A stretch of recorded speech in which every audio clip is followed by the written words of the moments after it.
Hi hello नमस्कार सर्वांना। चला तर मस्त चपाती टम्म कशी फुगवायची त्याचा आपण व्हिडिओ बघणार आहोत। कारण मी माझ्या आईकडे आले होते आणि आईची जी पद्धत आहे ती तुम्हाला दाखवत आहे। तर छान असं गव्हाचं पीठ दळून आणलेलं आहे तिने आणि चाळणीने चाळल्याशिवाय ती काही पीठ मळत नाही। आणि कसं असतं की गहू कशा प्रकारचे आहे त्याच्यावरती पण आपल्या चपात्या असतात, पण चपाती कशी पण लाटा तुम्ही, पण ती फुगली नक्की पाहिजे।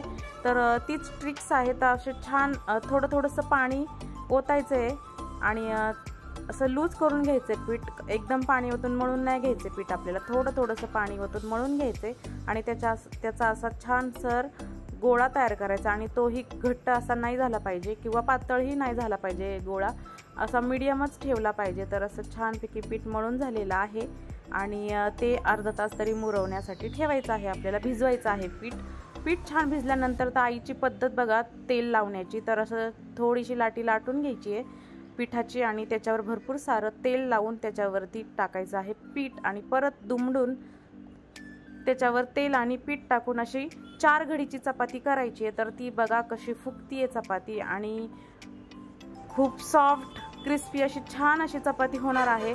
तर तुमची कोणती वेगळी पद्धत असेल तर ती माहीत नाही मला, पण माझ्या आईची पद्धत तुम्हाला मी दाखवते। तर अशा प्रकारे आपण सगळे गोल अशा आकारात लाटून घ्यायचे, कडे कोपरे पण लाटून घ्यायचे गोल असे आणि छान अशी तव्यावरती भाजायची। तर माझ्या आईच्या चपात्या ज्या आहेत त्या आमच्या घरात सर्वांनाच आवडतात। आणि म्हणजे मी कॉलेजला होते तेव्हा माझी एक फ्रेंड होती, तिलाही माझ्या डब्यातली, म्हणजे आम्ही शेअर करायचो डब्बा, तर माझ्या डब्यातली जी चपाती असायची ती तिला सारखी म्हणजे नाही का मला ती कौतुक करत होती की तुझ्या आईच्या हाताच्या चपात्या मला फार आवडतात, खूप सॉफ्ट असतात।